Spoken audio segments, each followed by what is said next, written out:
ما أصابكم من مصيبة فبما كسبت أيديكم ويعفو عن كثير.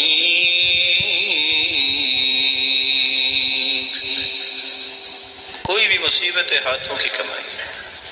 لن يهلك الناس حتى يعذروا من أنفسهم. رسول اللہ صلی اللہ علیہ وسلم نے فرمایا اس وقت تک لوگ ہلاک نہیں ہوتے جب تک عذر ان کا پورا نہ ہو چکا ہو، یا اپنی برائیوں کے خود عذر تراشنے نہ لگ جائے.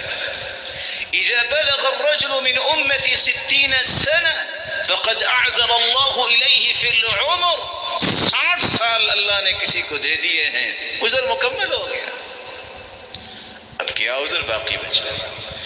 يا من بدنياه اشتغل وقد غرك طول الأمل أولم يزل في غفلة حتى دنا منه الأجل. الموت يأتي بغتة والقدر صندوق العمل والقدر صندوق العمل.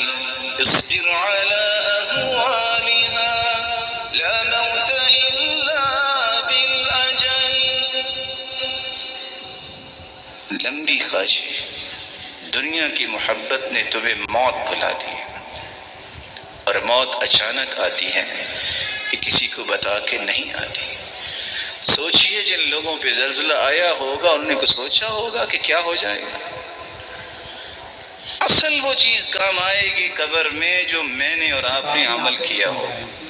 اللہ ذوالجلال ہمارے گناہوں کو معاف فرما دے.